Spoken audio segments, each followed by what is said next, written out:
I come from a town called Kapurthala. That's the north part in India. I've been in Australia since 2006, 13 years in Melbourne, but my connection to Australia is more like 130 years old through my great-grandfather, Desanda Singh, who arrived in the 1890s and lived here for 40 odd years of his life.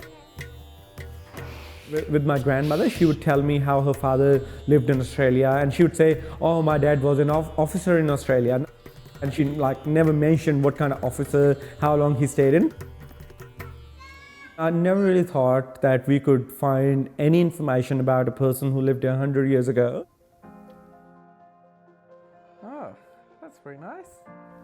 When we think of Anzacs in World War I, we tend to think of white Anglo-Saxon Australians and New Zealanders. But with this research that we've done, we've come across Indians of different backgrounds and ethnic backgrounds that were in World War I and were Anzacs.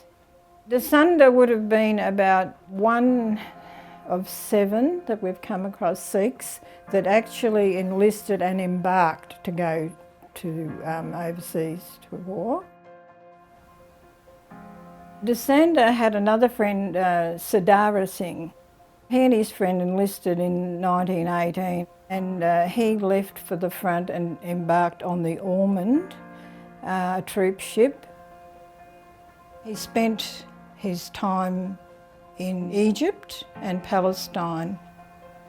About 2 or 3 years ago, a photograph we'd taken of Desanda from Ceduna, RSL, was put online for Anzac Day with his story, and Nehchal Singh, his great-grandson, saw the photograph and contacted us.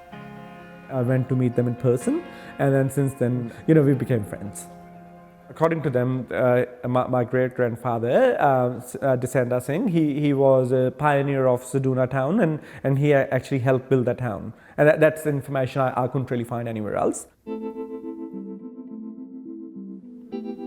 Desanda Singh came to Australia in about 1898 and he seemed to centre in and around South Australia, the Denial Bay area, and he first started his life here hawking, selling wares. When the World War I started, he must have been a good horseman as well. He managed to enlist as in the Australian third Light Horse Infantry in South Australia. Yeah, after we met Nick and he found out a little bit more about Desanda, he visited his home in India and the family, hoping to find the medals that Desanda had. I realised these are the medals I have played with as a child, not realising they were from, from fighting in World War I. My grandmother held them as a gift from her father, and she was the custodian of the medals, and we couldn't find them. And I think we had lost them. We tried everywhere.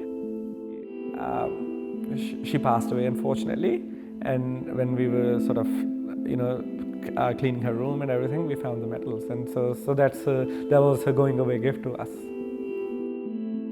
When I found that connection, that my connection is 4 or 5 generations old, and my ancestors actually helped shape the identity of Australia as a country, because World War I was a big event in the history of Australia, and how my ancestors contributed to it, I felt a different sense of connection to Australia, and I just almost felt that. Even though we missed 3 generations in between, I thought, there's a continuation, and we are as Aussie as anyone.